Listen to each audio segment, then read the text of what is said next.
Dear viewers, তো আজকে আমরা যেটা টপিক নিয়ে কথা বলবো সেটা হলো ইংলিশ সেকেন্ড পেপার। যারা ক্লাস 1 আজকে যারা ফার্স্টে আছো সবাই সুন্দর করে বসে পড়ো এবং স্টেপ বাই স্টেপ দেখো। এই ভিডিওগুলো শুরু করা হচ্ছে আমাদের যে অনলাইন ক্লাস স্টুডেন্ট রয়েছে এবং আমাদের ক্লাসে আজকে বেঁচে যারা অনুপস্থিত তারা যেন ক্লাসটা বাসায় বসে করে নিতে পারে। তো এখন চলো আমরা ক্লাস 1 কি বলছি, চেঞ্জিং সেন্টেন্স, যেটা নিয়ে অনেকে ভয় পাও। আজকে থেকে মনে করে যদি প্রপারলি ক্লাসটা করো আর ভয়ের কিছু থাকবে না। খেয়াল করো, অ্যাফার্মেটিভ টু নেগেটিভ তোমাকে বলবে, অর্থাৎ প্রত্যেকটা সেন্টেন্সের পাশে যদি লেখা থাকে এন ইজি তার মানে আমাকে বুঝতে হবে যে নেগেটিভ করতে বলেছে। তো এখন চলে আসো, এক নাম্বার রুলসটা আমাদের কি লিখেছি শর্টকাটে। অক্সিলারি ভার্ব থাকলে অক্সিলারি ভার্ব কি দেখবো, subject plus auxiliary plus not plus বিপরীত শব্দ। অর্থাৎ তোমাকে যখন অক্সিলারি ভার্ব কোনগুলো সেগুলো জানতে হবে। অক্সিলারি কোনগুলো আমরা অবশ্যই জানি। কেউ কি বলতে পারেন অক্সিলারি কোনগুলো? একজন বলেন। Am, is, are, was, were. আরো কি আছে না স্যার? Have, has, had. এগুলো অবশ্য পারেন, আপনারা দেখে নেবেন বা আমরা নিচে দিয়ে দিব, দেখে নেবেন। তো অক্সিলারি ভার্ব থাকলে আমরা কি করব স্যার বলছি, সাথে অক্সিলারির সাথে নট দিব। একটা एग्जांपल দেখি আমরা, একটু খেয়াল করো। এখানে he is a complicated man, এটা আমাকে নেগেটিভ করতে বলেছে। তাহলে আমি কি করব, এখানে দেখো ভালো করে খেয়াল করো, হি এর জায়গায় হি লিখে দিলাম আর আমরা জানি সাবজেক্ট নিয়ে নিলাম। এই দেখো সাবজেক্টটা, এবারে অক্সিলারি ভার্ব। এই অক্সিলারি অর্থাৎ অক্সিলারি কোনটা আছে স্যার? ইজ। ইজের সাথে কি নিব বলেন তো? নট নিব। এই যে নট নিলাম। এরপরে কি দিব? বিপরীত। তাহলে আমাকে কি করতে হবে, এর জায়গায় এ থাকবে। এই কমপ্লিকেটেড কে কি করব? বিপরীত করব। তাই কমপ্লিকেটেড কে বিপরীত করে দুই ভাবে করতে পারি।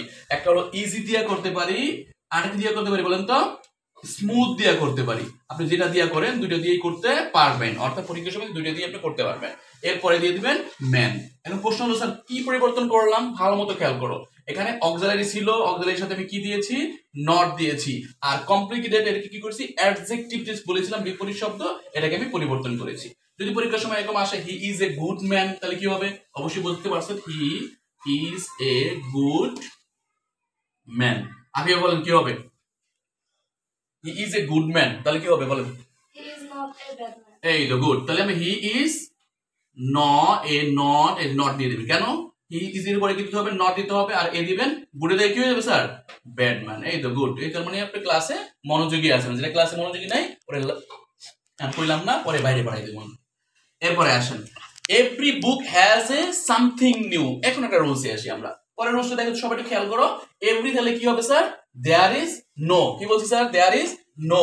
ভালো মতো খেয়াল রাখেন। এরপরে দেখেন এটা কি বলছি? এন, মানে নাউন দিতে হবে, তারপর বার্ড।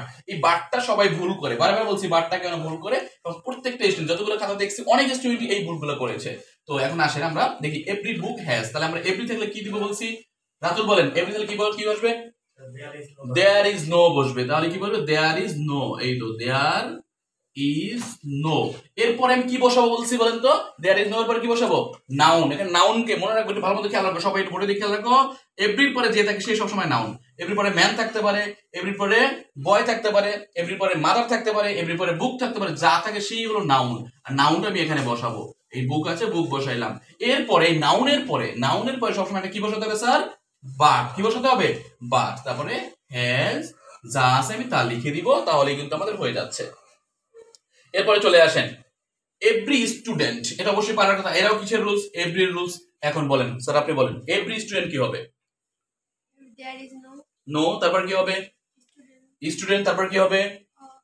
স্টুডেন্টের পর বাট। Right, but. কারণ আমি বলছি এখানে কি এটা নাউন, নাউনের পরে যে থাকে সে বাট। তাহলে আমি এখানে দিব এভরি, দেয়ার ইজ নো দিব। এই যে গুড, বুঝে গিয়েছেন। এভরি কি দিব? There is no. তারপর কি দিবেন? স্টুডেন্ট। এই তো স্টুডেন্ট। তারপর কি দিবেন? একটা বাট। তারপর যে বাকি অংশটা আছে পুরোটা আপনার লিখে দিলেই কিন্তু হয়ে যাবে। সবাই কি বুঝতে পেরেছেন? তো এখন চলে আসি এরপরে রুলসটা কি। এরপরে রুলসটা ছিল যে মাস্টের রুলস। তো এখানে আমরা মাস্টে দেইনি, আমরা একটা দিয়ে দিচ্ছি যে মাস্ট। খেয়াল করো, ম্যান মাস্ট ডাই। তাহলে এটা রুলস কি হবে আপনি বলেন? হ্যাঁ আপনি। ম্যান মাস্ট ডাই, উত্তরটা বলেন তো কি হবে? ম্যানের জায়গায় ম্যান, মাস্ট তাহলে কি বসে? Cannot but. Can not but. Right answer. তাহলে ক্যান নট বাট। তারপরে কি দিবেন? ডাই। Die. তাহলে কি বুঝতে পেরেছি? মাস্ট তাহলে কি হবে? Can not but. এরপরে চলে আসো ভার্ব অন। যদি থাকে তাহলে দিব ডো নট, ভার্ব টু তাহলে ডিড নট, আর ভার্বের সাথে এস বাই এস থাকলে ডাজ নট। এখন দেখি আমরা কি আছে, ভার্বের সাথে এস বাই এস আছে, কিন্তু তারপর আমাকে দেখতে হবে অনলি নামে একটা কথা রয়েছে। যখনই আমি দেখবো 5 নাম্বার রুলসটা ভালো মতো খেয়াল করো। অনলি যদি ব্যক্তি বোঝায় তাহলে দিব নান বাট, বস্তু বোঝালে দিব নাথিং বাট, আর সংখ্যা বোঝালে কি দিব? Not more than. এখানে দেখো তো only, it begets only the worst, it begets only the worst, তাহলে কি হবে বলেন তো? এখানে অনলি দ্বারা কি বুঝাইছে? রাতুল বলো। ওর্স্ট বুঝছে, বলো। ব্যক্তি, বস্তু নাকি সংখ্যা বুঝাইছে? কোনটা বুঝাইছে? বস্তু বুঝাইছে। তাহলে উত্তর কি হবে বলেন তো? ইটের জায়গায় ইট থাকবে, বিগেটস এর জায়গায় বিগেটস থাকবে, এরপরে অনলি পরিবর্তে কি দিবেন? Nothing bird. কি দিবেন স্যার? Nothing bird. তারপর দা এর জায়গায় দা, আর ওর্স্ট এর জায়গায় ওর্স্ট। হয়ে গেল। তার মানে আমি বুঝতে পারলাম যে অনলি দিলে বস্তু বুঝলে নাথিং বার্ড, আর ব্যক্তি বুঝলে কি দিবেন? None but. এরপর চলে আসেন email is important use for purpose. এখন প্রশ্ন করো, এখানে কি অক্সিলারি রুলস আসছে? আমরা বুঝতে পারছি এক নাম্বার রুলস পড়েছিলাম অক্সিলারিতে নট হবে, সাথে কি পরেরটা, পরে কমপ্লিট কি হবে? ইম্পর্টেন্টটা কি করতে হবে? পরিবর্তন করতে হবে। তাহলে পরিবর্তন করলে কত হবে বলেন তো? কে পারেন? আফিয়া বলেন। Email is important use for purpose, তাহলে কি হবে? ইমেলের জায়গায় ইমেল থাকবে, অক্সিলারির সাথে কি হবে? নট। তাহলে কি হবে বলেন? মরিয়ম বলেন। Email isn't email is not, তারপর কি? unimportant. Unimportant, right, unimportant. এই ভুলগুলো অনেক স্টুডেন্ট করে, কি করে? নট কি করে, এখানে পরিবর্তনটা করে না, যার করে তার ভুল হয়ে যায়। তারপর যা আছে তুমি তা বসায় দাও, তাহলে কিন্তু নেগেটিভ হয়ে যাবে। তার মানে দেখো আজকে আমার প্রথম ক্লাসে আমরা যে 5টা রুলস করাইছি, ইনশাআল্লাহ এই 5টা রুলস থেকে তোমাদের ক্লাস 7, 8 এবং 9, 10 এর নেগেটিভ কিন্তু এইটা কমন করে যাবে। তো কি করতে হবে তোমাদের বলো তো? ভালোভাবে ক্লাসটা করতে হবে, ক্লাসটা অবশ্যই শেয়ার করে দিতে হবে। দেখা হবে ইনশাআল্লাহ নেক্সট ক্লাস 2 তে।